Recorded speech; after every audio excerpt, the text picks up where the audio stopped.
What happens when a beloved actress sits down for what should be a light, friendly morning chat, and instead finds herself blindsided by a host seemingly determined to tear her apart in under a minute? In just 38 seconds, one comment would reveal the true temperament of a television personality millions thought they knew. What followed was a clash so fierce, so unexpectedly hostile, that it ended with security being called and a guest being physically escorted from the studio.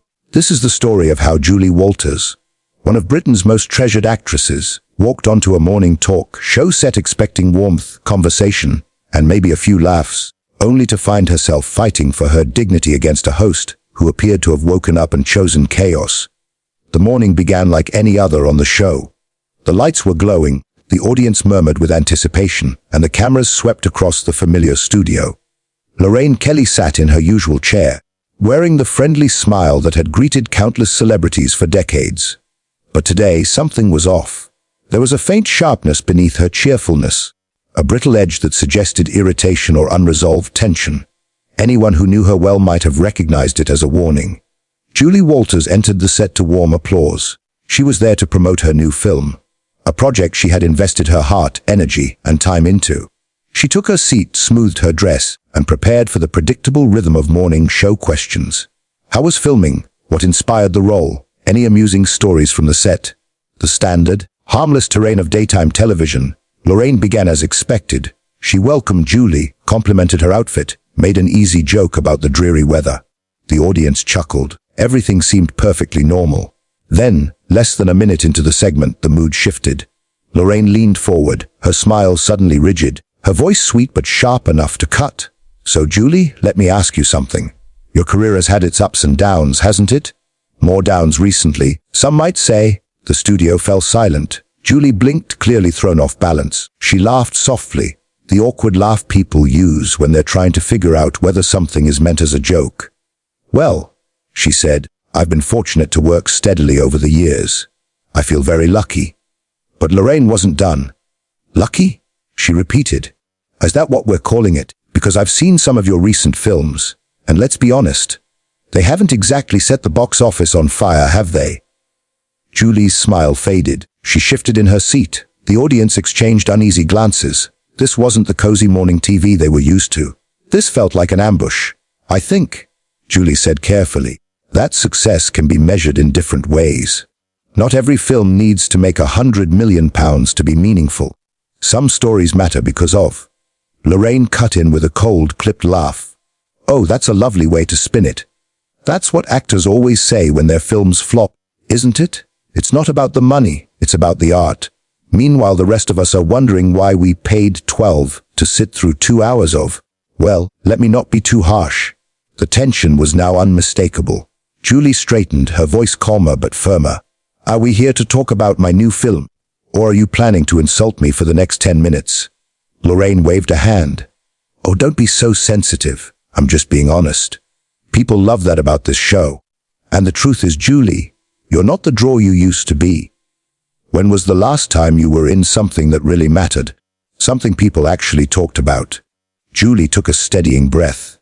I've worked in this industry for over 40 years. I've made films that touched millions.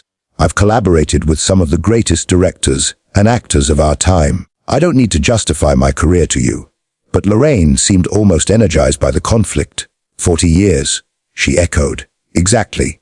Maybe that's the problem. Maybe you've been around too long. Maybe it's time to step aside and let fresher faces have a chance. And with all due respect, she added, you're looking a bit tired these days. A bit past it. The audience gasped. Someone in the front row muttered, oh my God, loud enough for the microphones to pick it up. Julie's face went pale, then flushed.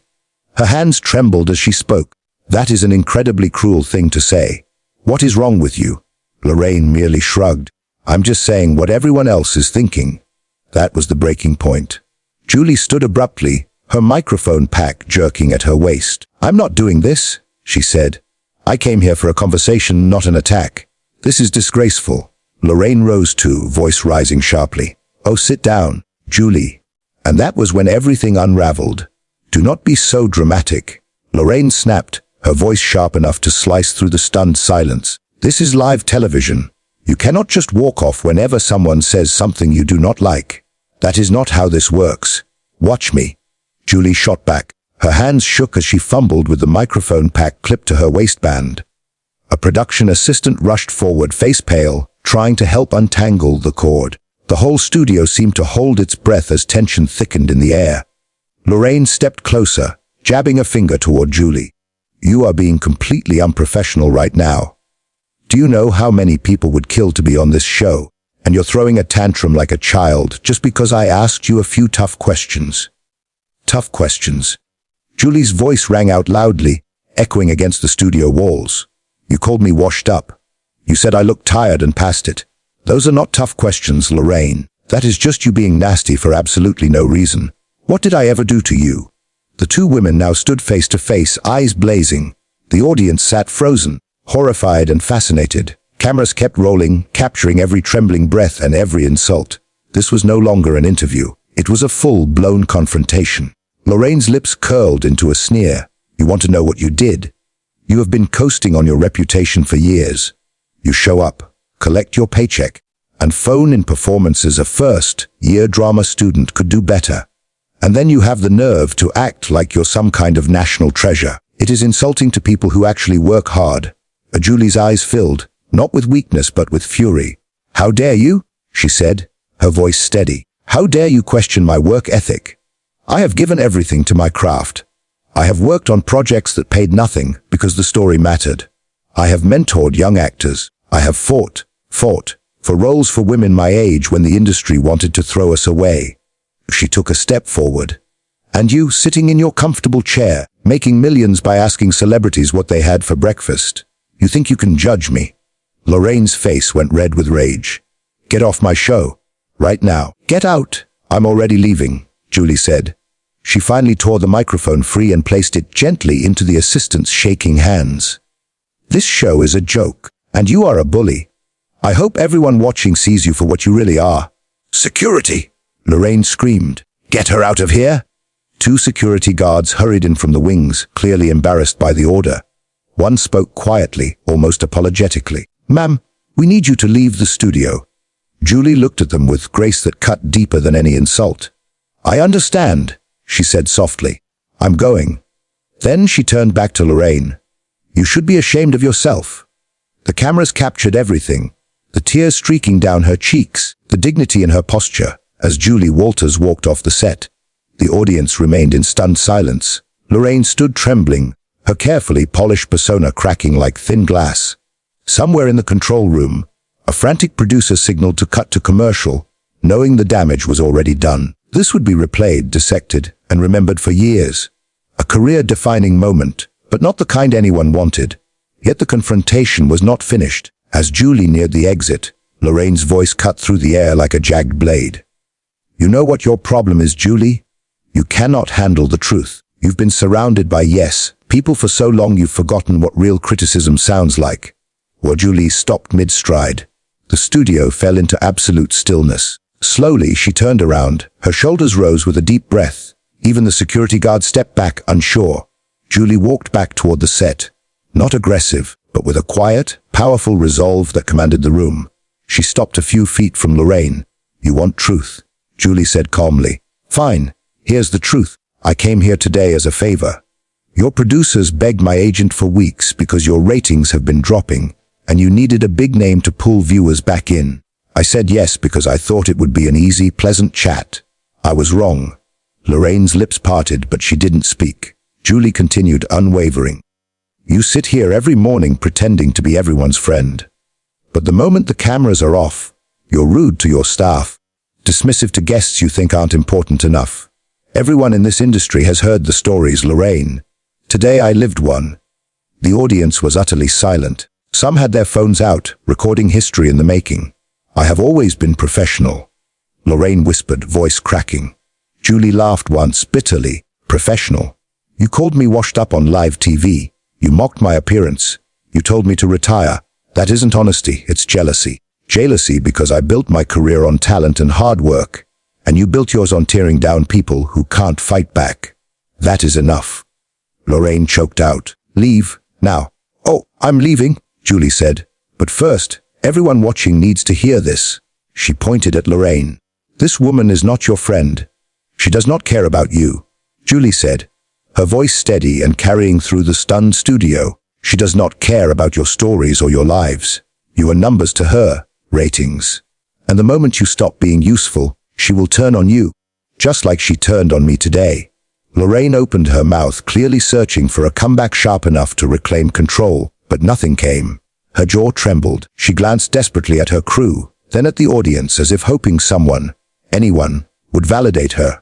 But no one moved, no one spoke. For the first time, she seemed to truly understand that she had lost control of the situation entirely. This was supposed to be her kingdom, her stage, her power. Instead, Julie had taken it all with a few simple truths. A security guard stepped forward again, but gently, respectfully. "Miss Walters, please. We really do need you to go now." Julie gave him a sad, kind smile. "I know. And I'm sorry you have to be part of this." Then she faced Lorraine one more time. "I really am sorry for you. I cannot imagine being so unhappy inside that the only way you feel better is by making others feel small. I hope you get the help you need." The words landed harder than any accusation. For a brief moment, barely a second, Lorraine's face crumpled. Touched by vulnerability she didn't want anyone to see. Then she straightened, forcing her voice into a brittle whisper. "Get out of my studio." "It's not your studio," Julie said softly. "It belongs to the network. You just work here. And after today, I wouldn't be surprised if they start wondering whether you're worth the trouble." The security guards guided her toward the exit. This time, Julie did not resist. But as she walked, she raised her voice. Not in anger, but with purpose. "To everyone in this audience, and everyone watching at home," she said, "you deserve better than this. You deserve kindness. You deserve respect. Don't let anyone, your boss, your friends, anyone, treat you the way I was treated today. You are worth more than that." The applause began with a single person, then two, then the entire studio burst into clapping. Some people rose to their feet, others wiped their eyes. They were applauding Julie, standing with her, honoring her courage. And Lorraine, the host who moments ago believed she held all the power, stood on her own stage watching her guest receive a standing ovation. Lorraine's face cycled rapidly through shock, anger, disbelief, and something frighteningly close to panic. Desperate to regain control, she turned to the cameras. "Well, that was certainly," she faltered, scrambling for a neutral word. "That was unexpected. We're going to take a quick break, and when we come back..." But the control room had already cut away. The screen switched to commercials, leaving Lorraine mid-sentence. Across the country, and soon the world, millions had already witnessed the entire confrontation. Social media exploded instantly. Clips spread everywhere. Commentaries were being written before the commercial even finished. Network phones rang non-stop. Meanwhile, backstage, Julie walked through the corridors, escorted but no longer alone. Crew members who had watched everything from their monitors stopped her to shake her hand, hug her, or whisper their thanks. One makeup artist approached with tears in her eyes. "Thank you for saying what we've all been thinking for years. She's been awful to work with. Nobody has ever stood up to her." Julie hugged her. "You shouldn't have to put up with that behavior. None of you should." Back on the set, Lorraine was unraveling. With the audience still seated, still silent, she turned on her producers. "How could you let this happen? Why didn't anyone step in? You just let her attack me on my own show?" A producer spoke carefully. "Lorraine, you started it. You were harsh from the beginning. We signaled you to pull back, but you kept escalating. So this is my fault." Lorraine snapped. "Is that what you're saying? She comes in here with her attitude, her superiority, and somehow I'm the bad guy." An older producer sighed heavily. "Yes, that is exactly what we're saying. You crossed multiple lines, and it's all on camera. This is going to be a big problem. We're back in 30 seconds. The stage manager called. Lorraine ran her hands through her hair, trying to reconstruct her composure. "Fix my face," she ordered her makeup artist. "There's only so much I can do," the woman replied coldly and walked away. Lorraine stared after her, stunned. The cameras came back on. The set felt emptier than ever. Julie's abandoned chair sat like a ghost at Lorraine's side. Trying to smile, Lorraine addressed the audience, her voice bright and brittle. "Well, that was certainly not the morning I expected. Julie Walters, always full of surprises." She gave a shaky laugh. No one joined her. The silence was absolute. She continued anyway. "Sometimes interviews get heated. Sometimes people disagree. That's live television. But I have nothing but respect for Julie and her work. But it was far too late. Everyone watching could see the truth. Everyone in the studio knew exactly what they had witnessed. This wasn't a heated exchange where two people got carried away. It wasn't a misunderstanding or a clash of personalities. It was a painfully clear case of one person launching an attack and then being shocked when the person she targeted refused to sit quietly and play her assigned role. Lorraine's attempt to carry on, as though nothing had happened, only made the tension sharper. Her next guest, a well-known chef invited to demonstrate the perfect Sunday roast, took his seat with visible discomfort, shifting slightly as if unsure whether he should even be there. Before Lorraine could launch into her rehearsed introduction, the chef spoke up. "I have to be honest," he said, glancing nervously at the cameras. "That was really hard to watch. Are you okay?" The question caught Lorraine completely off guard. She blinked rapidly, her composure faltering. "I am fine, absolutely fine," she insisted. "No? Shall we talk about your recipe?" But the chef wasn't ready to move on. "It just seemed like you were really going after her," he said gently. "Julie Walters is a legend. What she said about kindness and respect, that really resonated with me. I think we could all learn something from that." Color drained from Lorraine's face. She had not expected her own guest to challenge her. "I appreciate your thoughts," she said, her voice tight and brittle. "But we're here to talk about cooking, not—" She waved a hand vaguely. "Earlier segments." "Of course," the chef replied, nodding. "But for the record, I think you owe her an apology. That's all I'll say." Lorraine's smile froze in place, stiff and unnatural, like a wax figure mimicking a human expression. She forced her way through the cooking segment, but her questions were scattered, her delivery mechanical. She kept glancing at the audience, perhaps searching for reassurance, but instead she saw people leaning toward each other, whispering, checking their phones. Anything to avoid looking directly at her. When the segment ended, she stood abruptly and walked off without acknowledging the chef or anyone else. The chef sat there alone, unsure of what to do, until a producer quietly led him away. The audience erupted into conversation. A woman in the third row leaned toward her friend and whispered, "I can't believe we just witnessed that. I've watched this show for 10 years. Never seen anything like it." "I know," her friend replied. "And honestly, I'm done. I'm never watching again." The way she spoke to Julie was disgusting. Similar conversations rippled through the studio. People weren't just shocked. They were angry. They felt like they had been part of something mean-spirited, something ugly, and the realization made them deeply uncomfortable. Meanwhile, Lorraine had locked herself inside her dressing room. Her assistant knocked gently. "Lorraine, the network executives are on the phone. They need to speak with you." "Tell them I'm busy," Lorraine snapped. "They say it's urgent." The assistant continued. "It's about what just happened." "I said I'm busy." There was a long pause, then the assistant spoke more quietly. "They're talking about pulling you off air. They want you to make a statement." The words hit harder than anything Julie had said. Lorraine yanked open the door. "What do you mean, pulling me off air?" "This is my show." "They can't do that." The assistant, usually timid, always accommodating, met her gaze for the first time with surprising firmness. "They can do whatever they want. You went after Julie Walters on live television. The phones haven't stopped ringing. Social media is a disaster. Everyone is calling you a bully. They need damage control. If that means taking you off the air for a while, they'll do it." Lorraine stared at her assistant as though seeing a stranger. "When did you grow a spine?" The assistant gave a sad smile. "About 5 minutes ago, when I watched Julie Walters stand up for herself. She made me realize something. I don't have to take your abuse either." She straightened her shoulders. "I quit." She walked away, leaving Lorraine standing in the doorway stunned. For the first time in her career, Lorraine was truly alone. No assistant, no supportive audience, no guests willing to pretend everything was fine. Just her, and the consequences she had created. Back in the studio, the show stumbled forward with a substitute host. A nervous news anchor pulled in at the last minute. He sat stiffly in Lorraine's chair and attempted to introduce the next segment. But before he could finish his sentence, someone in the audience stood up.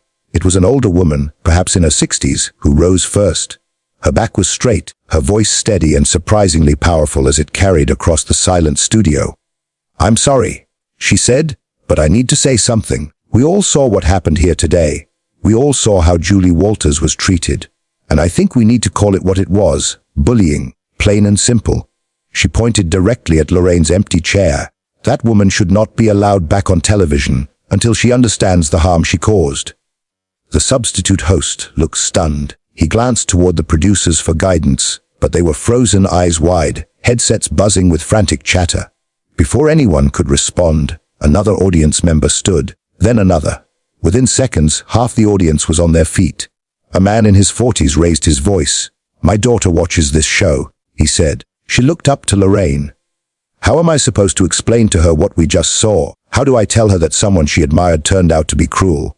A younger woman chimed in. "I came here excited. I thought this would be fun. Instead, I feel sick. It was like watching someone be torn apart for entertainment. That isn't okay. None of this is okay." The substitute host held up his hands, desperately trying to calm the room. "I understand everyone is upset. The network will be making a statement. But for now, maybe we should take a break." "No!" someone shouted. "No more breaks, no more pretending everything is fine. We deserve answers. Where is she? Where is Lorraine?" The chanting began softly but grew with startling speed. "Where is Lorraine? Where is Lorraine?" The producers panicked. They made frantic calls, huddled in corners, tried shouting instructions, but they had lost control completely. The audience had seen behind the curtain, and they were furious.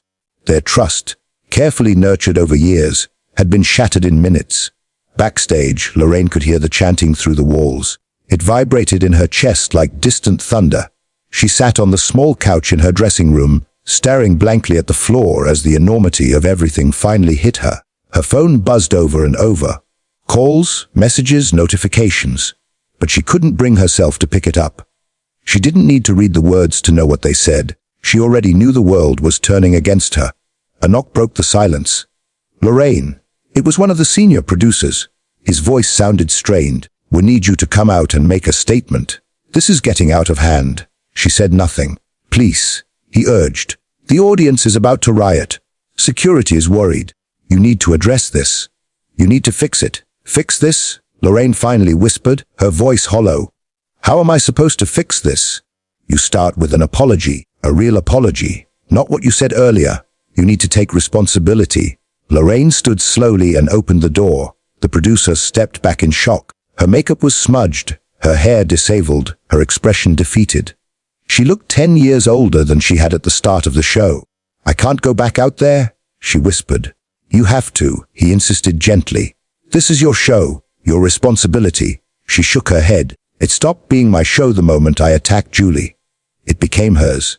She won and I lost everything." The producer wanted to argue, to convince her, but as he studied her face he realized it was pointless.